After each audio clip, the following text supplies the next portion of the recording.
Hello again, ladies and gents, and welcome back to the AJ Roberts Show. Today we are very delighted to have another superb guest from across the pond, Mr. Dale Harder, former NASA engineer. He's joining us today to talk all about his experience, not only as a NASA engineer, but as a profound Taygetean Pleiadian.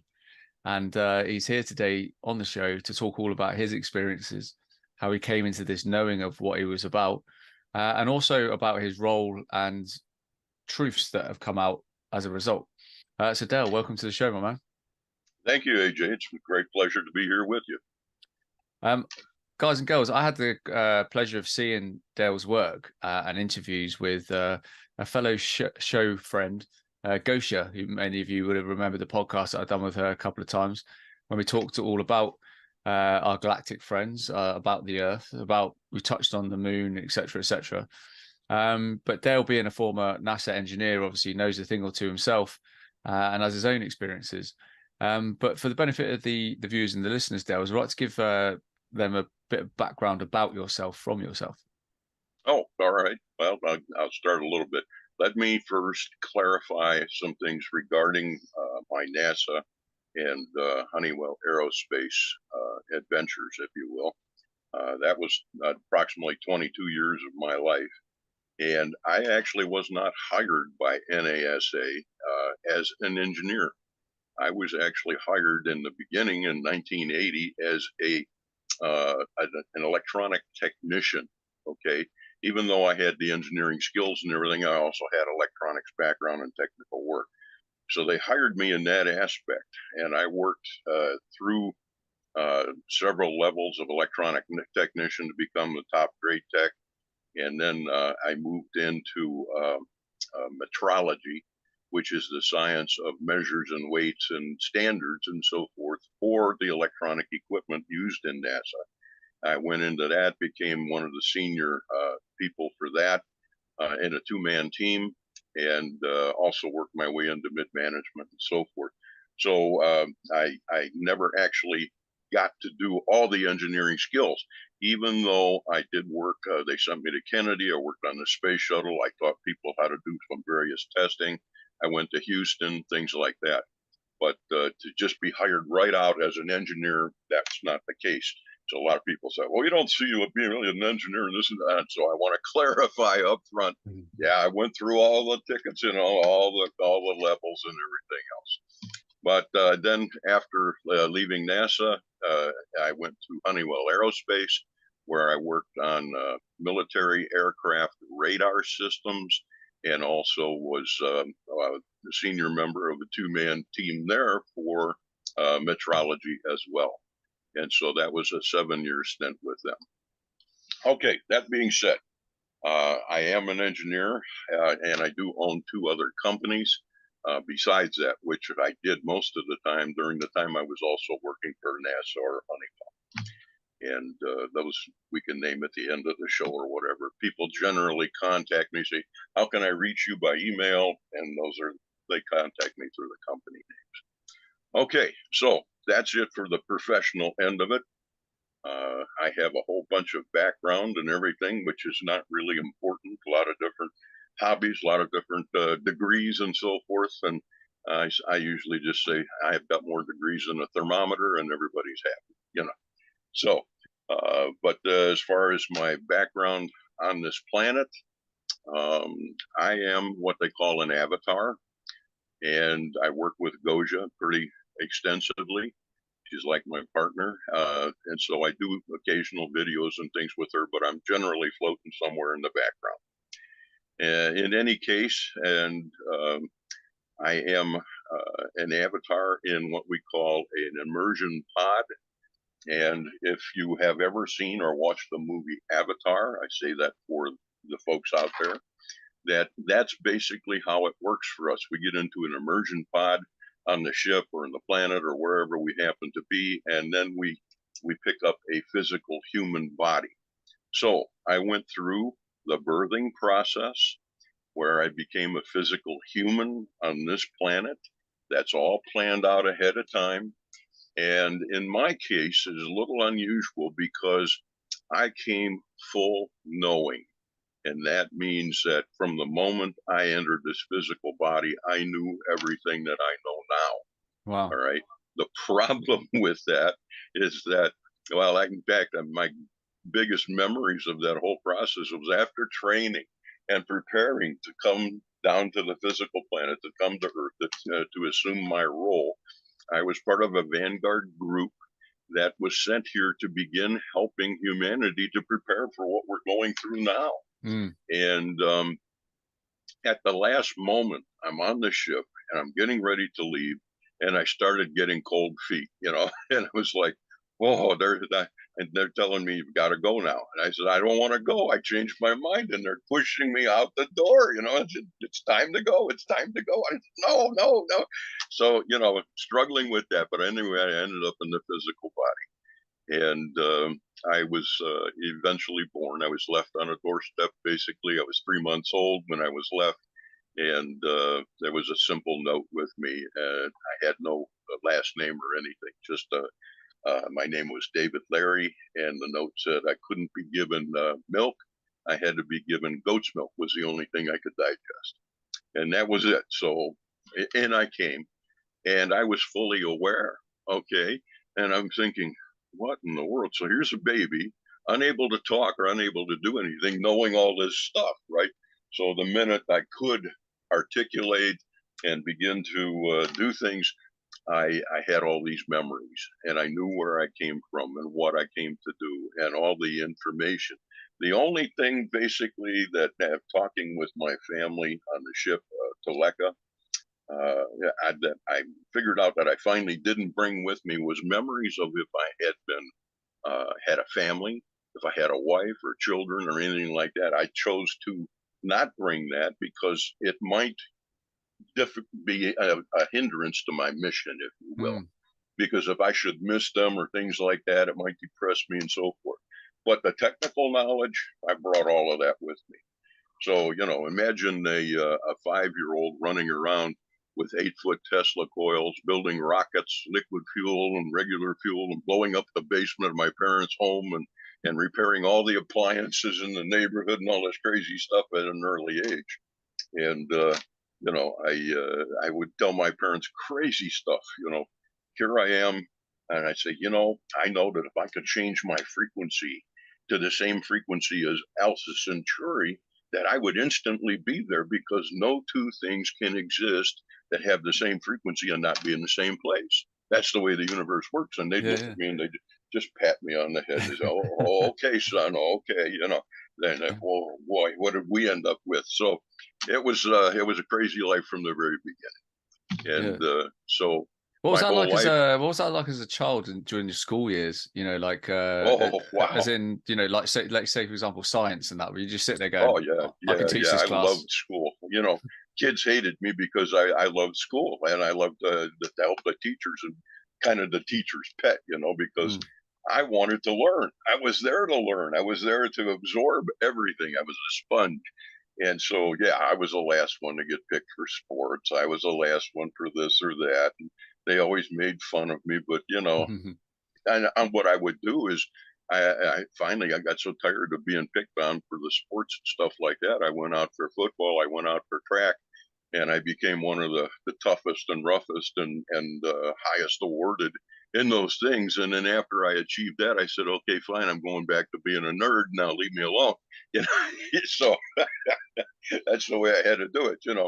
But I had empathy to the nth degree, psychic abilities to the nth degree, and I knew what people were thinking and feeling, and so they always shunned me. They were afraid of me, Yeah. and it made me feel very lonely.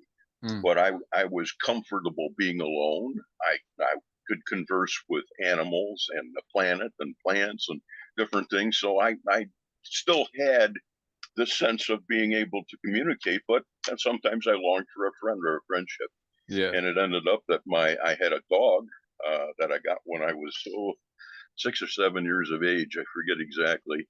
I had a German Shepherd. She was raised from a pup. She was female, trained police dog, and she was my best friend in the whole world. Never left Beautiful. my side. If I went to school, she laid down where the bus picked me up. She was laying there waiting for me when I got home. and we spent every waking moment together. So that was my best friend in the world. Wow. And, so it's been a crazy life, but I was always looking for ships and shooting my mouth off, and I saw them from the earliest age until now. And, but I never really assumed a totally active role, if you will, until about the time I was about 56 years of age. And because people would come up to me no matter where I was in the world, and they'd look at me and they'd go, "You're not from here." And I'd say, "Oh, well, I'm from America or Ohio or whatever." They'd say, "No, you're not from here." And I'd say, "Oh, well, yeah, okay, whatever." And I'd just kind of blow it off. But then later on, I said, "No, it's time. I got to do something about this." And then I started actively traveling and lecturing and teaching and all that kind of stuff. And then through Goja, I actually met up with my family, Amazing. and How did then that they how did gave that me all the happen then? As in with you and Gosha, like as in uh, because like myself, I'm connecting to a lot of people like yeah, very quickly and have connected to what I think is the right people in the last sort of 3 years, because of obviously like what's gone on around the world.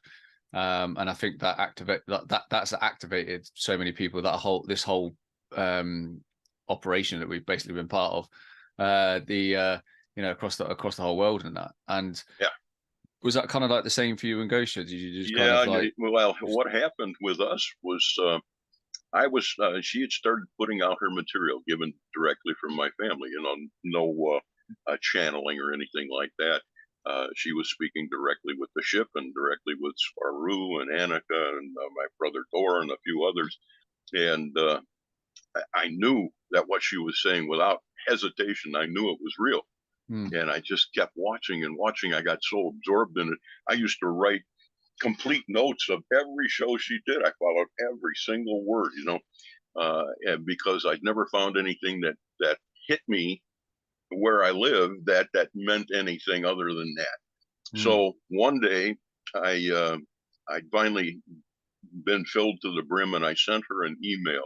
Did not really think that she would respond, but I sent a quick email and I said, "You and I have a lot in common, and we need to talk.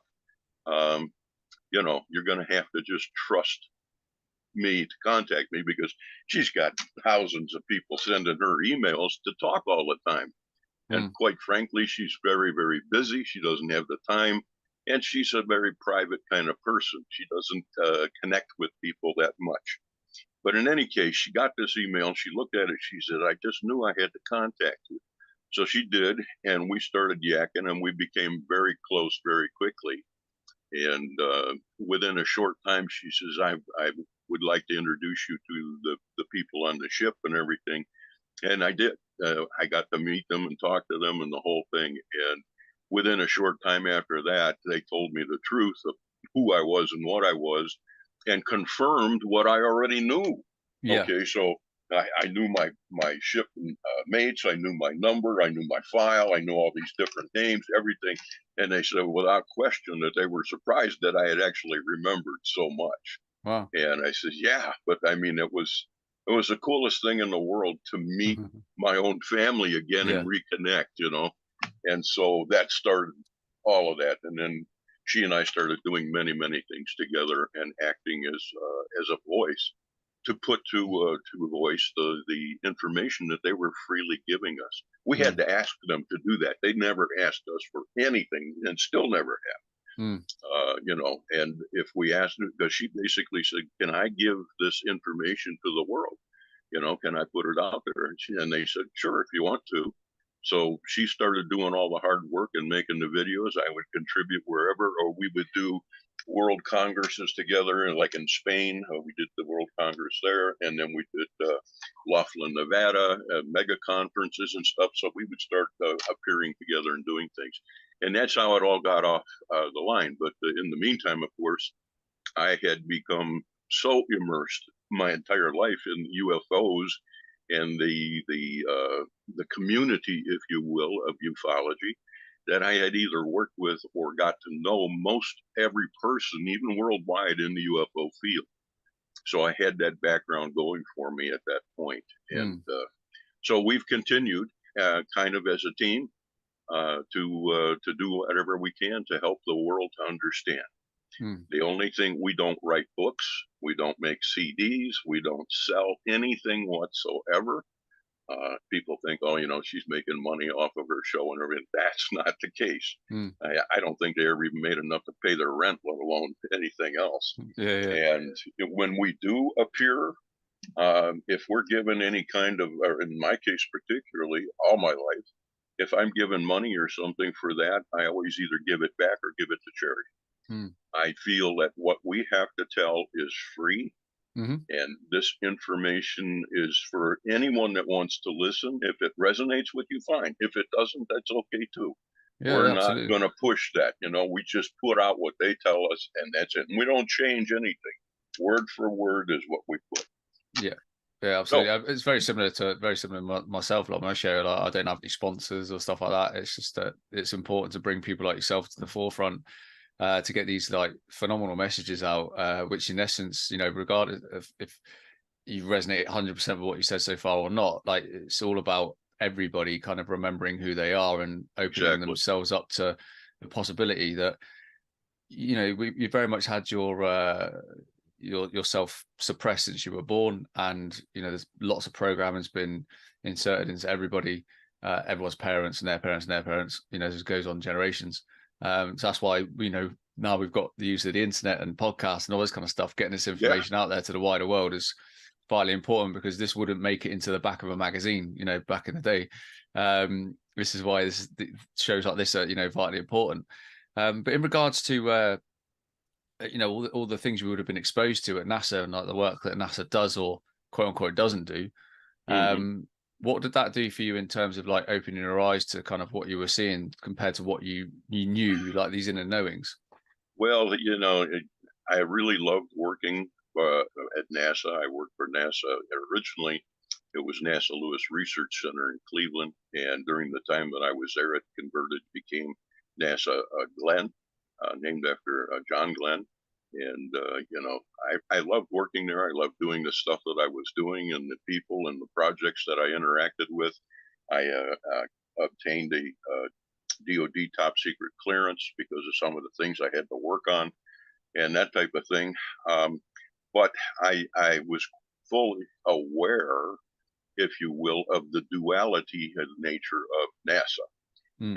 And, there's a right hand and there's a left hand, and the two shall never meet, and they don't know, one hand doesn't know what the other hand is doing. So there's the secret side and there's the public side. And so that's the secret stuff really bothered me. I saw a lot of different things and everything, but even I was not fully aware to the extent of what the secrecy was and is. And, so people always have the adage, NASA, never a straight answer. Yeah. That's what it stands for. And sometimes that's really the truth, because photos or, would be airbrushed and things would be changed, and anything on the so-called space station and stuff would be wiped out, and, or the camera would stop functioning and this and that. But there's a whole lot more to it. Mm. Uh, Well, I think and in terms of the public are only exposed to, and this video is all over TikTok and everything, of like, work happening on the space station, but it's sort of being filmed in swimming pools. And obviously you've got like the extremely poor special effects that was used in the yeah, 60s, yeah, which is all there on show for people to kind of, it's almost like there for people to work out for themselves, isn't it? Like, rather than to say this is what it is, it's literally there for you to work it out. probably the most difficult thing for me in all of it was, when, after having some very long conversations with my sister Swaru number 9, who is now passed on. She literally gave her life along with Annika in the course of their duties on board the ship, and I miss them both dearly. But probably the most difficult thing that I ever faced was the fact that she had relayed to me information that showed and kind of basically brought to the forefront that we never went to the moon as everybody thought we did. Mm. And there's so much controversy over all of that. But when I finally put that all together, AJ, it just knocked me like somebody hit me in the head with a baseball bat. It hurt. It hurt really badly to think that we believed so much in all of that, and yet when you look at it, it just doesn't add up. Yeah. It doesn't add up at all. And while they may have the technology to do it today and have had technology way beyond anything that you or I are basically privileged to see or know about, probably for the last 70 years, including any kind of starcraft and otherwise. But the public thing that they did and the mess that they put up and all that kind of stuff, when she showed me and told me that that wasn't real, and they have been to the moon and they looked all around and they didn't see anything like that was there. It hurt. It hurt because it wasn't so much that I was duped. I mean, hell, 400,000 people were duped. Yeah, that worked on the project, and sitting in the control rooms and watching and all that stuff. I guess I never missed a moment of all of that. But the part that hurt was that I was saddened because I had hoped that humanity had at least achieved that much, and it doesn't appear that it's true. What do you think was what would you think was their main goal around duping everybody, making everyone believe that we went to the moon? Do you think that was all part of the deeper programming? It was partly to make everybody feel good. It was partly to bring the world together, as it were, so that everybody was watching, because it was probably the most watched show around the world by humans in history. And it was all part of the so-called Cold War and different things that were going on, which again, to me, is all BS, because as far as I can tell, all of humanity is the same. Every country is the same, and all the governments basically work together. Okay.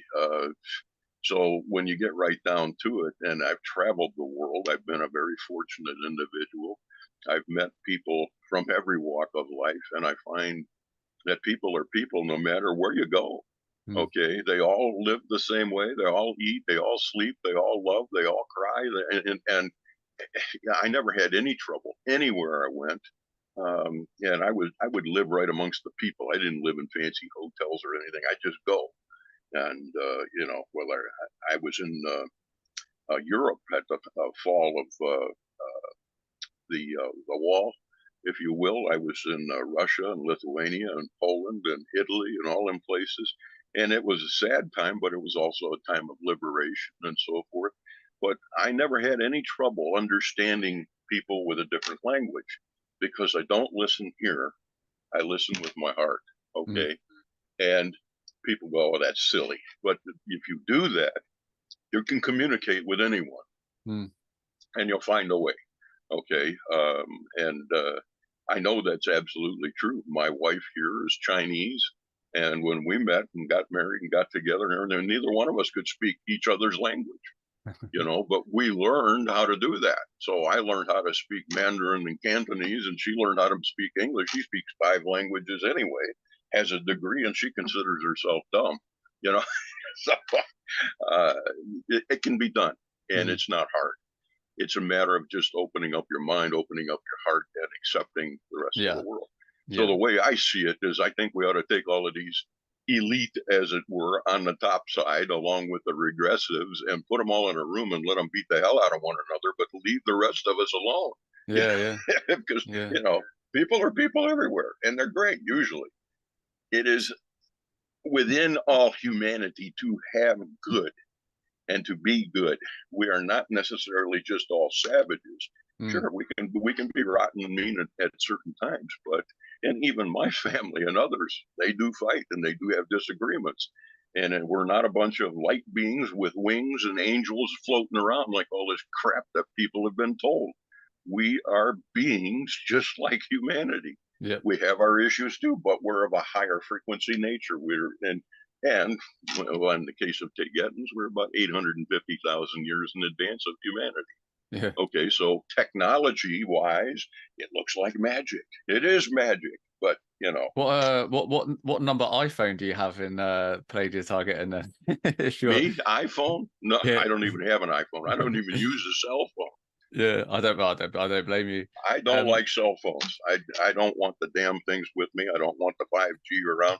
And yet I'm sitting here at my desk, my office, and I have two full-size PCs, one on either side, two 17-inch flat screens, two keyboards, and I work right hand, left hand all day long, and I have all the peripherals all around it. So I've got enough computers. I've got 6 computers. I don't need another one.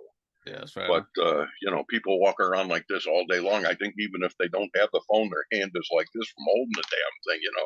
Yeah, yeah. It's just a little too much. Well, that's why they're called cell phones, because it keeps you in a cell. A lot of Yeah, cell. there you go. I like that. Right, It's the mind. precisely. Yeah, cell of the mind. It's the mind prison. But in terms of the moon itself, I mean, obviously from early days when we start looking up at the sky and you see this illuminary, and then you go to school and they teach you about space and they teach you about moon landings and they teach you all this stuff from about 4 or 5 years of age. Hmm. I think so that you don't work it because you don't do maths and physics first and then work it out. Um, what's your obviously you're very experienced and adverse in like what the moon's about. um I mean, I've heard it from several sources, but for the benefit of the viewers and the listeners, like what how would you describe the moon and what actually is it? My belief and my understanding of it, not only from my family's point of view, but from my point of view, is that the moon is a satellite. It is actually it's a biosphere. It's a planet. Hmm. Looking, but internally it is hollow, and it's an Andromedan biosphere, and it was used in the Tiamat War. It was greatly damaged, Mm. and so they decided there was a time, of course, before the moon was in orbit around Earth, and when it was damaged, they decided to bring it into a perfectly circular orbit around the Earth and use it kind of like a duck blind. All right. So it has multiple purposes, and of course, it greatly affected the gravity and the water and everything on the planet when it was brought into orbit. But there is recorded history, and I can't tell you the exact year of it. I always forget when there was a time in the recorded history that there was no moon, and people could look up and the night sky was empty. But it was basically put there. It was put in this perfect circular orbit, which is not normal, and it's also larger than any other moon in our entire solar system that circles a planet of this size. Mm. It was placed there with such precision as to allow solar eclipses. Mm. And so, plus or minus 1 mile would have made where that wouldn't work. In order to have a solar eclipse the way we do, it had to be precise. Mm. And the when you start looking at the physics of how that works, there's just no way that the moon flew by and was captured by gravity or anything like that. That's all nonsense. And the fact that it has probably one of the most perfect circular orbits of all the moons in the solar system, it's there's just way too many things that had to happen for this to show up that way. Mm. So, the diameter of the moon, the speed of the moon, the fact that it's tidally locked so that we only see one side all the time, and so forth and so on. So, you get through looking at all of that, and you look at the surface of the moon, and then you see all these craters, millions of craters. Yet, if you stare at that long enough and look at it, you'll notice that the craters all have basically the same depth, no matter how big they are or small they are. And the fact that the moon rings like a bell when it is struck. So there's a lot of technical information that points to the fact that it's an artificial body. Mm. And so, yes, along with the fact that because it was a ship and it's hollow, and then that's where they have what they call the artificial projection, and that's where a matrix projection is being projected from to the Earth that maintains the Earth in this low density level. Yeah, in That's the not 3D. dimension, but a third density or a very low frequency. Mm. And so beings come from everywhere to be on this planet to experience this extremely low density frequency and the so-called existence here. And So it's like the Matrix, and the Matrix movies were trying to show and tell that exact thing. but that's what the moon basically is. So it's a duck blind, and then on the backside there's bases for all kinds of ETs as well as humans, Yeah. and has been there for a while. So they are observing and watching everything from 260,000 miles away, plus or minus a few thousand. Yeah. So in essence, we're literally looking at the Truman Show, because in the movie The Truman Show, obviously, like the controllers are obviously on a moon-like Right. exterior surface, aren't they? Like looking down on this matrix that they've created. As in the producers of this movie, and that's Exactly. basically in essence. We're literally living a mixture of Avatar, Truman Show, and The Matrix, like those three particular movies. Precisely. Yeah. And you could even go as far as like all the Transformers movies as well, because you got the Dark Side of the Moon. Yeah. Yeah. Where they kind of like show you loads of stuff on there as well. And there's a reason why I've been obsessed with Transformers since I was a kid. For this time. Yeah.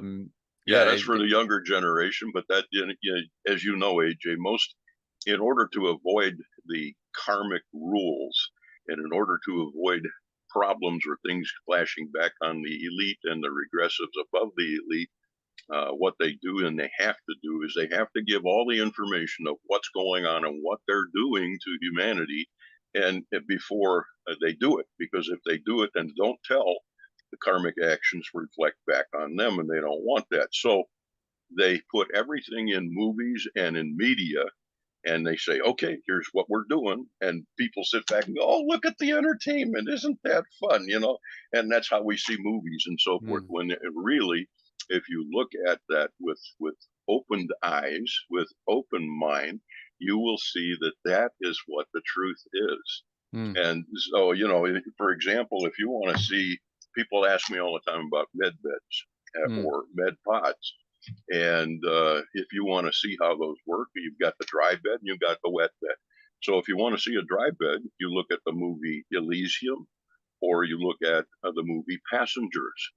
Those two will show you dry med beds and the technology involved. If you want to see a wet med bed or wet pod, take a look at Star Wars, and then you'll see Luke Skywalker when he was suspended in this wet thing with a thing in his mouth and so forth after he got hurt. That's a wet pot, a wet med bed. So this is med bed technology that really exists. And even I've designed some of that technology myself, but my sister Swaru was instrumental in bringing and engineering that type of equipment, if you will, to the universe. She was that far advanced. And so we had many talks about that, and I remembered many things about it. But all of it comes back to working on energy and frequency, because that's all there is. There's just an energy and frequency. It's all light, or either light at rest or light moving. And frequency governs everything. Yeah, absolutely. And obviously the moon as it is now, as we see it, obviously, is it inhabited right now and used like as almost like a command and control type place? And so how do beings get to and from Earth to the moon if like they're not going via rocket? Is it done through portals, or is it done through other craft or other means? Well, humanity, of course, has many different types of craft, starcraft and so forth. And they may use a combination of frequency drive or anti-gravity. Anti-gravity is not the ideal for propulsing crafts. It is anti-gravity is great for lifting something up off of a body, but when you want to make a jump or go to someplace, frequency drive is what we use on our craft. So everything is about changing the frequency of the craft and the occupants to the frequency of the place you want to be. And that comes down to having to plot the ether or the universe, and every single particle in the ether of the universe that exists has its own frequency. So knowing how to do that is the key to doing travel. So essentially, we plug the information into the ship. Now, most beings, most ETs, if you will, do not have that technology. It's very difficult to do. And of course, one wrong calculation and you're toast. But in the case of humanity and the beings that are here, they do have craft that can do that. They also have what is known as jump rooms, and they can get into a jump room. It's basically like passing through Stargate, the SG-1, if you will, and the oh, what was it called? It's a Stargate or a Choppa Eye. But they actually step through this wormhole and instantaneously are transported to the moon. So, to my knowledge, the only thing that they have left that they're permitted to use is a jump gate to the moon and a jump gate to Mars. Okay. Are they in just certain locations, or do they pop up as and when they're needed? Precisely. Yeah. So they have that technology. They've had it for a while. And of course, we had three different aspects of ships out there. And we had the solar warden. We've had the dark fleet, and we also have, let me see, one other. It escapes my memory at the moment. But these three different fleets existed, and the dark fleet was probably the scariest one of all, operated by humanity. All of these were. And Gary Kenna, is it Kenna? What's his last name? He was also an English fellow that hacked into the computers and found the files and so forth. Are you familiar with him? No. Okay. I've got a book by Kasten called Dark Fleet, which is all about like the post the secret Nazi space program.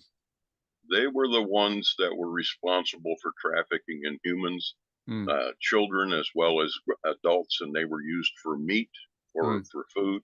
They were used for sex. They were used as slaves, and so they trafficked in their own people and so forth. We had the ability to travel with these various fleets. It's an IOC or IOA. I can't quite remember that third one. Getting old, you know. But these fleets had the ability to go to the stars and so forth. And Gosia and I were actually doing a show called Coast to Coast. And during the time that we were doing the show live, our family used to sit and listen to us all the time when we were doing the shows. And I had spoken about one of our fleets having gone out, and what they had done was they actually had gone out and conquered another planet and basically made slaves out of the people and so forth, that they had gone and done this. And so my sister Swaru interrupted me during the time that I had stated this and told me that just about a week prior to this, because we hadn't even been informed yet, that they got so upset with this action that various ET fleets went there, and they actually took our people and impounded our fleets. And they said that they were no longer permitted to do this kind of thing, and they stopped humanity from doing that. Oh. So, to my knowledge, these fleets have been impounded, and all the humans that were in service of those had been censured or impounded or whatever at that point, because they found this to be a particularly horrific thing to do, and that humanity was not yet ready to have the privilege of traveling to the stars and doing those things. So it's kind of a really primitive act. But she interrupted me and told me that right on the show. Wow. And so I corrected myself and gave that information as she had given it. And, but it did happen live. That was with George Norrie on Coast to Coast. Wow. So that was, I think, the last show that we had done together. Yeah. At the time, I recall Gosia was either still in Barcelona or she had moved to Finland. And because I think that was like before COVID hit, when 2017 or somewhere in there. But yeah, if you do listen to that episode, you'll hear me change my tune right there, because even I had not been informed yet. Yeah. So they did constantly keep track of us, and were very often very much involved in what we were saying at the time. So they're on the ship and they're watching and listening, and then they were talking to us at the same time. So it was pretty cool, you know. With obviously as your avatar self, like, that would mean that like everything you do on a day-to-day basis is a projection of you through this avatar, right? That what you're experiencing. Right. Same as myself, same as other people, right? So in theory, and I've been sort of talking about this a lot recently. In theory, like Earth is a projection of us. So it's literally the construct of information, isn't it, that we basically build through our awake life as human being, that like we kind of map out, don't we, as we go along. So that's how you know where you're going, because you've seen that before. Do you know what I mean? So you're reacting or reenacting that experience. So you're almost like building up this construct of maps yourself, aren't you, in an avatar form?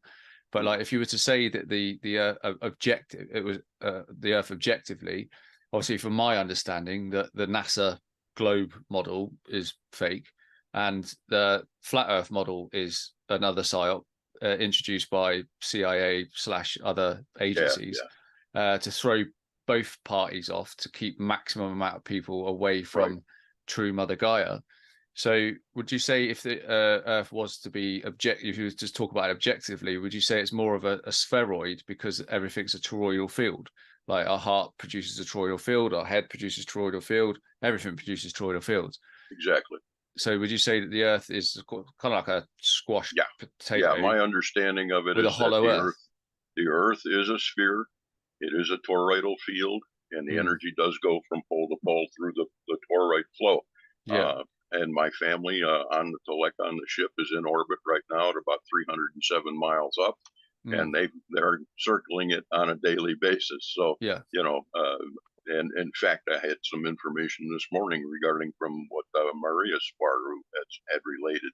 She says we're in orbit and the Earth is perfectly round, so the flat Earth thing is pure baloney. Okay, and that's just designed to confuse people, you know. Because no one was talking about it really prior to 2020. I was saying to people, I said 2020, the awakening started, really, like the major awakening, right? Because that was the whole point of the pandemic, was to mass awaken people. Yeah, I love that. Pandemic is right. Yeah, and it was like, so no one was really having these arguments before. So when you're in that vibrational state, and all of a sudden these truths are hitting you left, right, center, because you're being faced with like this fear-based modality, which is a scary virus. You suddenly, and then you worked out that they're lying to you refutedly. You're bound to look at the opposite of what you've been taught up until this point. So everything we've been taught was the globe marble shaped CGI NASA version, right? Which is what we've all been taught in school. So you're naturally going to look the opposite direction, because you hate the government now, and you hate NASA, and you hate everything. It's all a lie, right? So the only other option really that anyone's talk about was, you know, the flat Earth model. It's like, so everyone straight away connects and latches onto that, when in fact, bypassing all of that, you know, how do you keep maximum amount of people away from true Mother Gaia and going within and getting where all the answers are, where the toroidal field is producing yourself, is the actual real truth. So it's keeping maximum amount of people away from it, maximum amount of people divided still, you know, amongst all the other division. And that's basically clearly what we've been witness to, isn't it? But it would you know, with the toroidal field around the shape of the Earth, like that explains where the firmament comes in, doesn't it? Because you know, that then fits the flat Earth model, doesn't it? Or it fits the ancient scriptures. We are toroidal fields, and the Earth is a toroidal field. Now, the primordial Earth itself is actually what we call fifth density. And this is, I've been informed, and I still use it because it's easier for people to understand. When we speak in density, we're talking about, excuse me, levels of frequency and vibration. We're not talking about dimensions, okay? So don't confuse that with third dimension, fourth dimension, etc. It is a level of vibration, but primordial Earth is actually fifth density. So it's a much higher, almost everything in the universe is either fifth density or above. But because of the projection of the matrix, if you will, from the moon to the Earth, they have lowered that field energy to the third density, and that's why everything exists here in such turmoil as it does, or such density, if you will. So this is a classroom. It's a place for people or beings to come to have experience on this low frequency level. We are toroids. The Earth is a toroid, and we resonate with the toroid of Earth. Okay.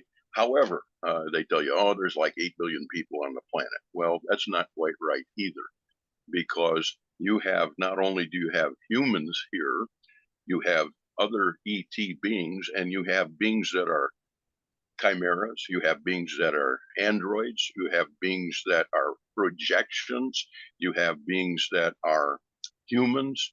And so there are many, many different levels of beings here, and not all of them are physical, all Mm. right, but they look like it. So they could be reptilians, they could be any other race, and they can be wearing a holographic cloak, or they can actually, in the case of Taygeteans, look so much like humans, we simply walk among humans without any issue whatsoever. So my fellow brothers and sisters off of the ship, they come down here, they walk around, you'd never know Mm. that they were one of them, because outside they look perfectly human. Mm. Now, the reason that the Taygeteans and others are so interested in Earth and Earthlings is because we are genetically tied. We share a considerable amount of genetics.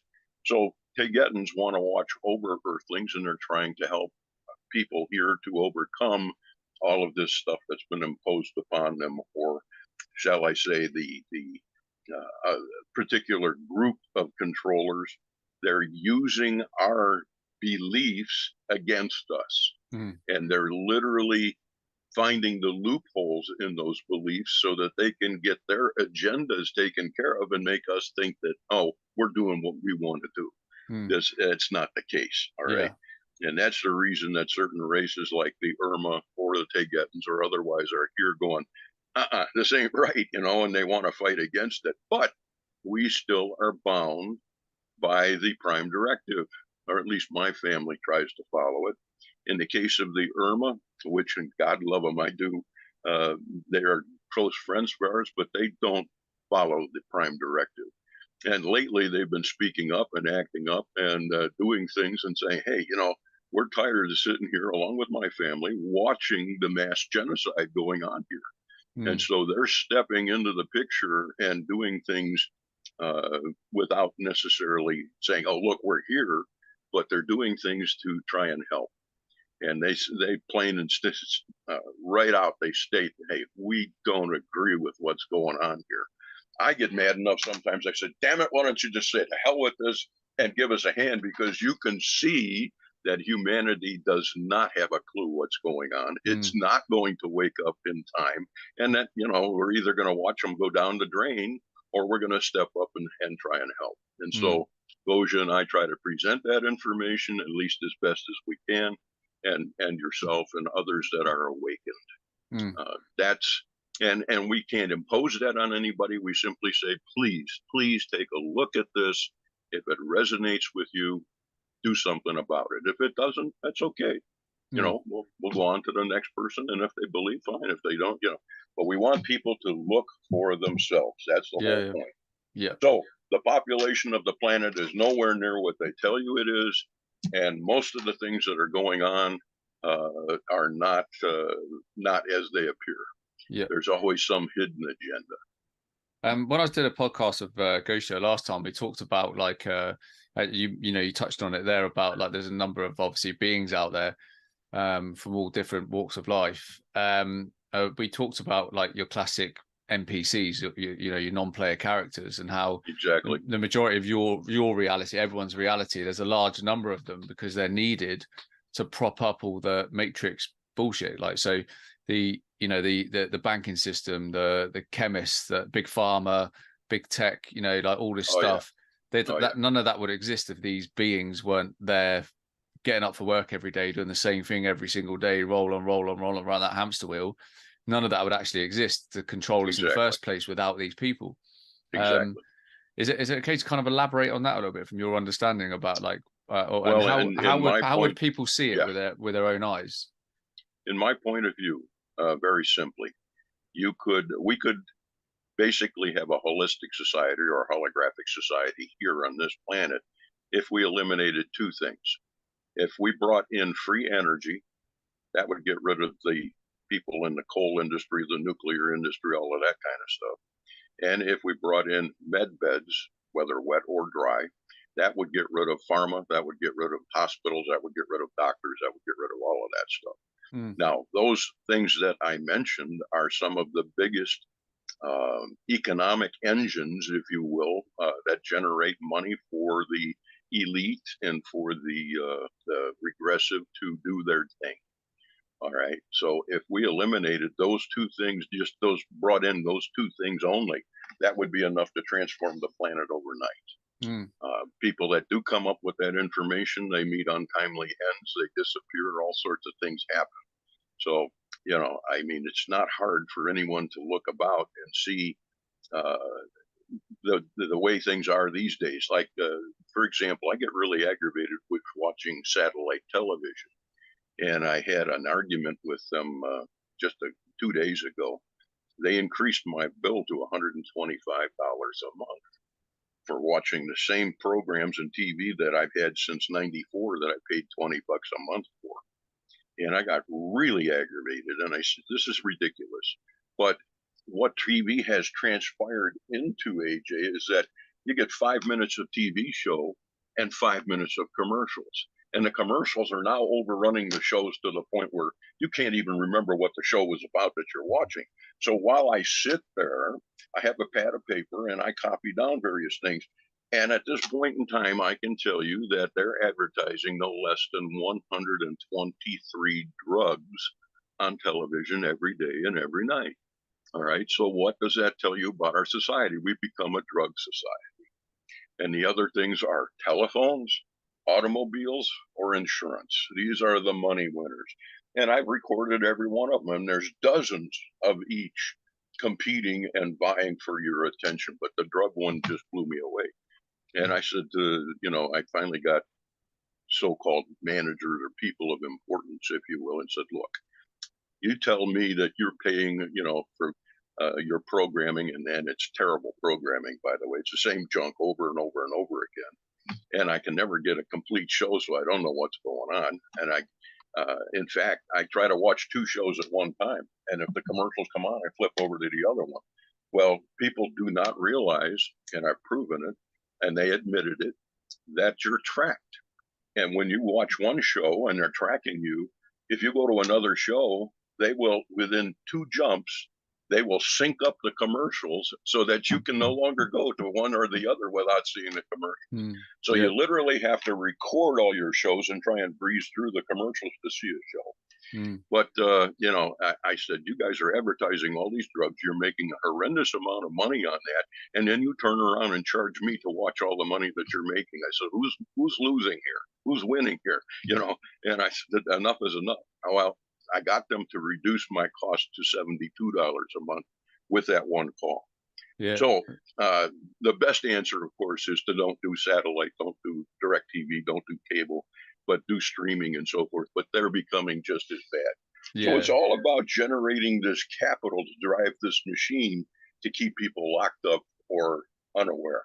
Yeah, well, the money's just an illusion anyway. The actual real currency is our energy, isn't it? It's like, and where we put our attention is where we put our energy. Precisely. So it's all about your gaze being somewhere where it's not, doesn't actually serve you whatsoever. That's exactly what they're doing with the event that started around 2017, 2018, and captured the whole world. I won't mention that, but I'm sure people know what I'm talking about. And that event was designed to put your attention on one thing while they were doing a whole bunch of other things on some other attentions. And part of that, where was supposed to be some good involved, where children were being rescued as well as adults that were being held in the dumps and various places around the world. And they were also arresting various high-profile people, if you will, that were involved in sex trafficking and children and adrenochrome, that type of thing. So there was a lot of stuff going on there, but the whole point of it is to keep humanity occupied. And what they do is that when that kind of wears down a little bit, as it has, then they come up with, now there's this new thing to deal with. And they constantly have a new thing to deal with to keep you wrapped up. So, and they've done it even with me, and I've been fighting with it, is that they will always give you something to occupy you and keep you away from doing what you should be doing. Yep. All right. And so for me, it has been nothing but this year has been the worst year I've ever experienced on this planet. And it's all been house and cars, horrific storms, damages, you name it. But there's not a minute of a day that goes by that I'm not given another challenge. Yeah. And so what does that do? That takes my attention off of talking with people like yourself, or teaching, or bringing up the information that people really need to know. Yeah. And that's what it's all about.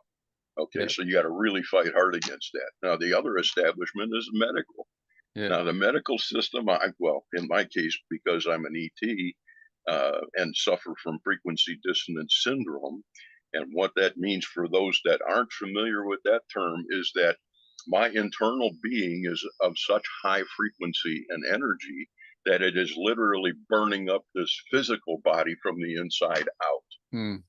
On my contract, when I came, I was only supposed to be here about 40 years. Now, I made a horrific mistake when that time was up, and I was told, okay, it's time to come back. And I said, well, I've fallen in love with the planet. I've fallen in love with the people. I'd like to stay and serve. And they said, well, you can, but you're going to get extremely sick and you're going to suffer with this frequency dissonance syndrome, FDS. And I said, well, okay, but I didn't know what that was. And I was in great shape, I was body built and I was all this and that. And I before I hit 50, I'd never been sick in my life, didn't know what sickness was. So I was indestructible. And I said, all right, fine. Well, lo and behold, 50 came around. The next day, I'm sick as a dog, and I went down the drain from there.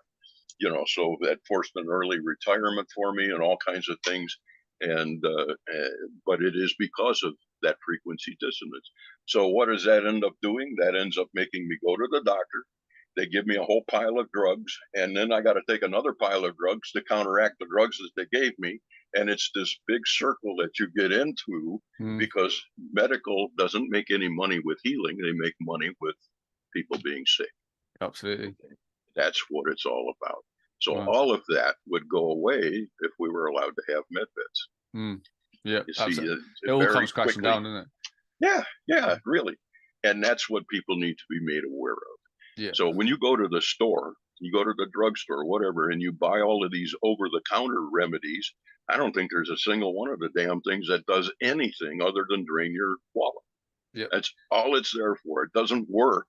You'd be better off with some of the old wives' tales and some of the old things that their grandma and grandpas taught you to use a lemon for this or use some baking soda for that or whatever. And in most cases, that will work better than the junk they're trying to sell you. Yeah, absolutely. So, my granddad was always a whiskey and ginger ale man. If you've got a bit of bit of a cold coming on, he used to say, have a whiskey and ginger ale, just that point where you start feeling a little bit tipsy, like the alcohol's having an effect, and then go to bed and you'll wake up right as rain, and like that. Yeah, exactly.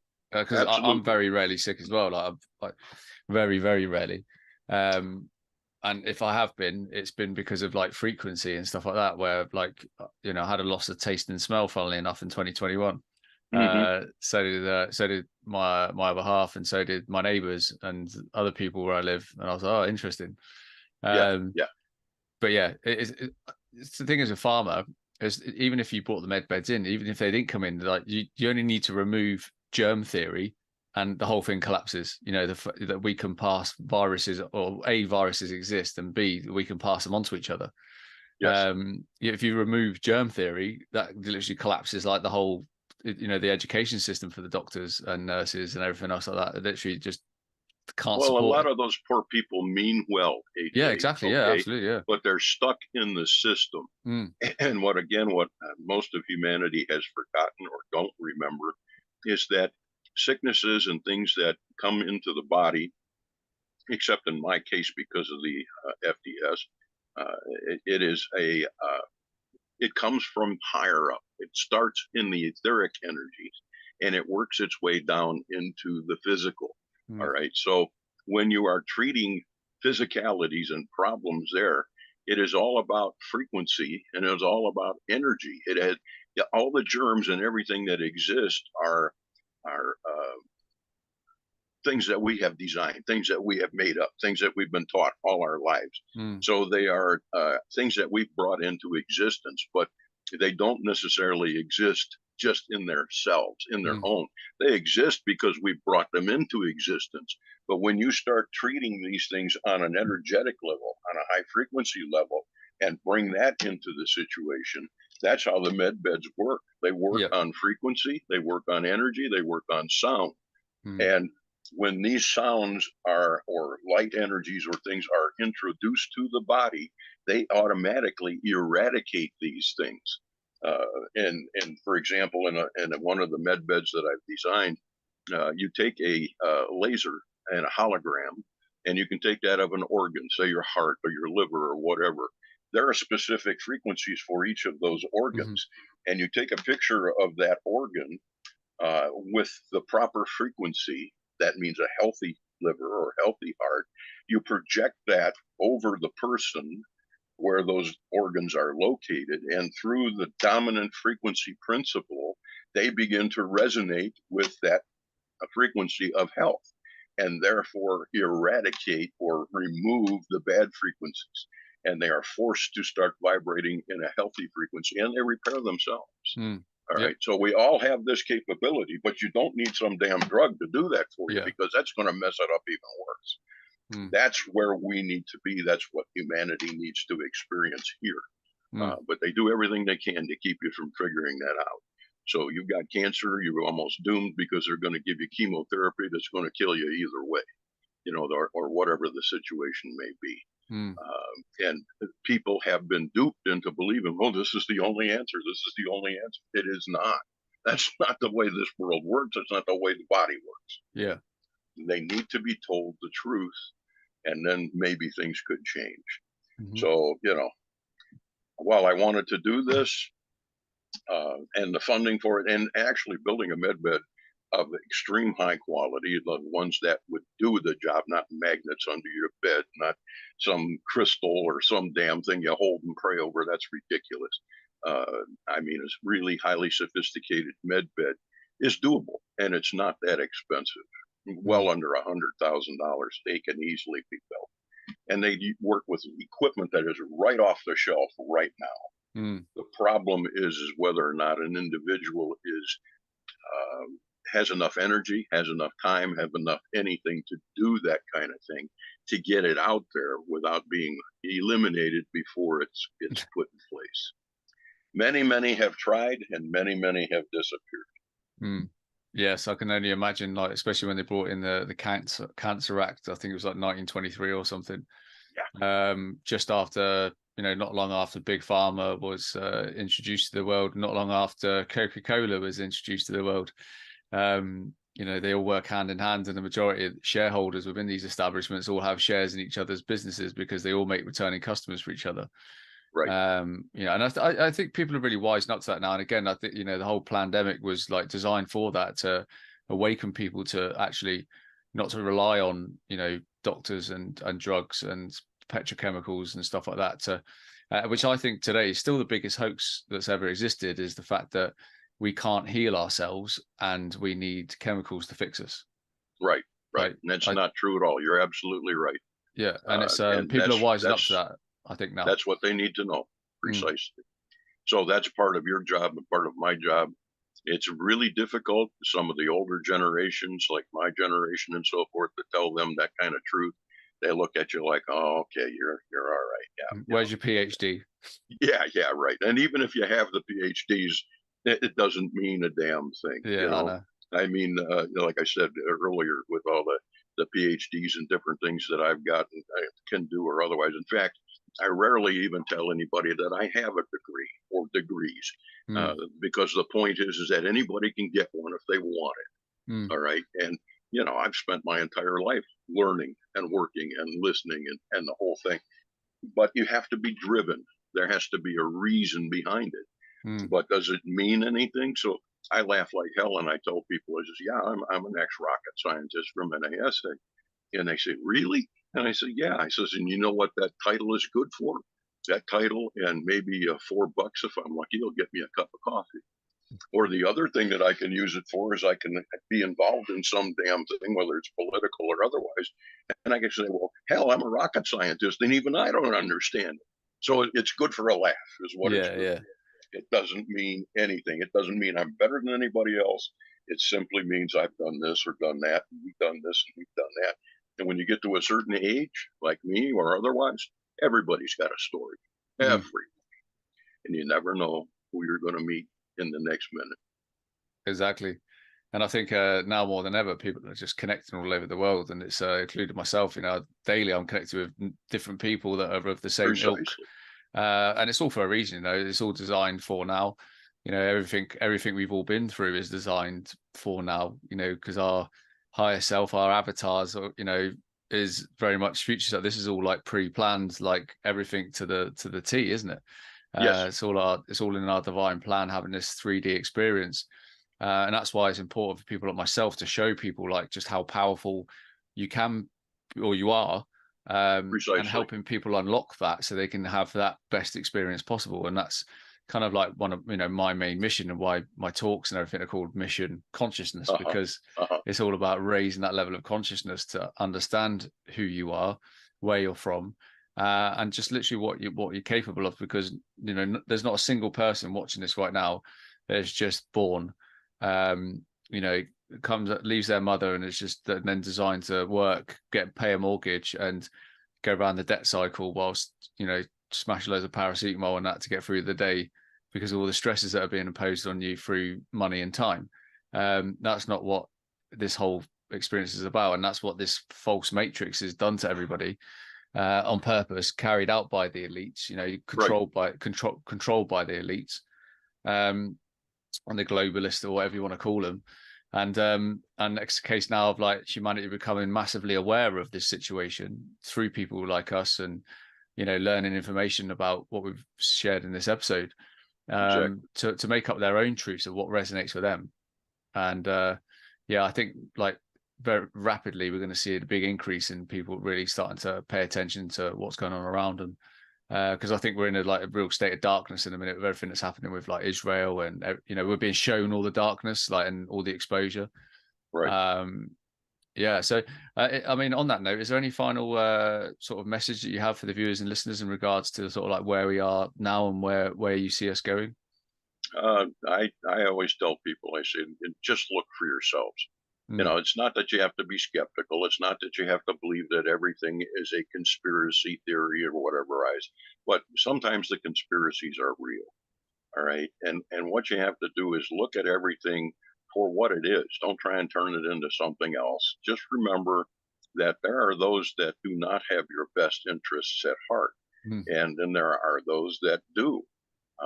There are many ET races that are out there. There are hundreds that are visiting this world trying to learn one thing or another. And each one, including my own, has an agenda. All right. But there are those that have agendas that resonate more for humanity and more for the people than those that don't. So the ones that don't are generally pretty much policed and watched. They are not really allowed to get in here and do too much negative stuff. We've done enough of that already, enough damage. So now it's damage control. My biggest concern is, do we have enough people? Will they wake up in time? There are lots and lots of people that I talk to or lecture or interview, or the pods and the questions, so forth. They're becoming aware, but there's just not enough of us en masse. What they need to understand is that if humanity could, at this very moment, if we had 62% of humanity that believed what you and I are discussing, we could stand up as a group and say, all right, will you please help us? They would be able to do so. But until we do that, until we are smart enough to realize that we need help and we can ask for it en masse, they can't do anything. It's that right of freedom of choice, and they won't break that under most conditions unless we ask for help. So I guess the biggest thing for us is to let humanity know that we do have a choice. We don't have to sit here and suffer. I didn't call for someone to launch nuclear bombs over there. I didn't call for Israel to fight with the Hamas or whoever. I didn't ask for these things, nor did you. So 99% of humanity is absolutely innocent, right? These are being forced upon us. Well, when are we going to stand up together and say, hey, this is enough? Get rid of these so-called leaders and people that are the cabal and the control, and get rid of it. So my message to people is, wake up, Start voicing what you want. You don't like paying $8 a gallon for gasoline here in the States, then damn it, stand up and say enough is enough. But they won't do it. They're afraid. Everybody's afraid. You know, Yeah. the cost of living has gone up so high, 3 times what it was just a few years ago. Yeah. I mean, gee whiz. When are we going to say enough is enough instead of keep getting hit over the? How many times you got to be hit over the head before you wake up, right? Or you don't wake up. Yeah. So that's my message to humanity. Wake up, take a look around, stand up and be counted, and don't worry that you're going to get whacked. There's safety in numbers. There Massive. really is. Yeah. Yeah. Yeah, So absolutely. that's our job. That's your job. That's my job. Our job is to tell people what we've seen, what we've heard, and what we know. Not, you don't have to paint a whole real picture. We just say this is the proof. In fact, my last lecture about 2 weeks ago was on the very topic of proof. Okay, 2 hours long, and it worked out pretty well. But the whole point of it is there's far more proof for ETs existing, far more proof for UFOs existing, and things like that than there is not. And everybody still goes, well, you know, for me, for example, if tonight you had this experience, my family landed in your backyard, and they knocked on the door. You opened the door. They came in. You invited them in for supper, and they had dinner and everything. And you sat around for hours and hours. They gave you all the secrets of the universe. They got back on their ship and they left. Now you've got your proof, right? And you're all thrilled and excited. My question to you would be, who are you going to tell? Yeah. Right? Nobody's going to listen. Nobody's going to believe you. So we have gotten to the point, Gosia, myself, or otherwise, when we do lectures, we tell people at the end of the lecture, okay, this is who we are. And everybody goes, well, prove it. And so I've turned that around. I now say, instead of me having to prove that I am, why don't you prove that I'm not? That changes the picture. Absolutely. So that's my message. People, wake up. I hope it's not too late, but here we are. Yeah, absolutely. Yeah, and I'm totally agreeing to everything you say. Like, it's just a case of like people need to just work on this new level of awareness that people are gaining. Doesn't matter what your belief systems were 2020, 2021. A lot of that was for you. Well, all of it was for you. You know, whatever your choices, and that we're all very much the same in this together. We all understand that everything's been about enslavement and control, and to keep humanity suppressed from our innate divine human capabilities and powers, and keeping them suppressed. You know, everything from the minute we're born till now, you know, to your present day. So it's just a case of understanding that. And then when you understand it, it's like, well, what can I do with this new information? And what can I do with this, like, inner knowings of like how powerful and capable you are? Like, that's what you need to build on. Well, even without bringing in the idea of ETs, AJ, or whatever, I guess one final thought would be, look at it this way. From the moment we're born on this planet, you are taught to compete with your brother, your sister, your family, your friends, everyone around you. You're competing with them in every way, shape, and form, whether it's in sports, whether it's in school. Everything is a competition. Now, what if from this moment forward, every child that was born was taught to not compete with the others, but to support the others. Everybody supports everybody else, and you're about supporting your friends and your family and everyone. And instead of that competition and that negativity that competition breeds, why not raise them up? And if everybody believed that, what would happen to this world inside of 10 years or less? Be magical. And it would, wouldn't it? I think it truly would. So it is the idea of the Babylonian money magic system that Jordan Maxwell used to speak of all the time, that we eat, sleep, and work and compete. When we stop doing that and we start supporting one another as a community, as a race, as a planet, the whole thing is going to change overnight, and it will. But they keep feeding us all this junk, and everybody buys it. And that's what generates the negativity, and it just proliferates. It goes on and on and on. Yeah. So, my friend, that's the topic. That's the story, and there's many eyes watching. Yeah, absolutely. Well, Dale, I can't thank you enough for taking the time out of your schedule to join us and join me on my show and you know, share your amazing story and knowledge and wisdom with everyone out there. And guys and girls, I'm sure if you have enjoyed today's episode and you've got a lot from it, please do share it with as many people as possible, because we need to get this kind of information out there to as many people as possible. You know, like me and Dale, like, you know, consistently put our heads on the plate in essence on camera, like talking about a lot of this information, and you know, and bringing different guests to the forefront, like for this exact reason. So, you know, please do us the honor and giving this episode a share. Tag your friends and family. Is really, really important. And in essence, like start this journey, if you haven't done so already, of actually starting to like get to know who you are, because you're not the person that you thought you were, and in a good sense, as in you're beyond powerful. Like, it's beyond measure, and that's my aim is to get as many people, you know, around the country, around the world, like understanding that and embodying that in themselves, and carrying that with them on a daily basis. You know, so please meet us halfway and like start this journey, because it's the most epic journey you could ever imagine, and you won't want to do anything else. Right. I couldn't agree more. But from me and Del, please look after yourself, and I'll see you once again very soon on the AJ Roberts Show. Goodbye. Thank you, AJ.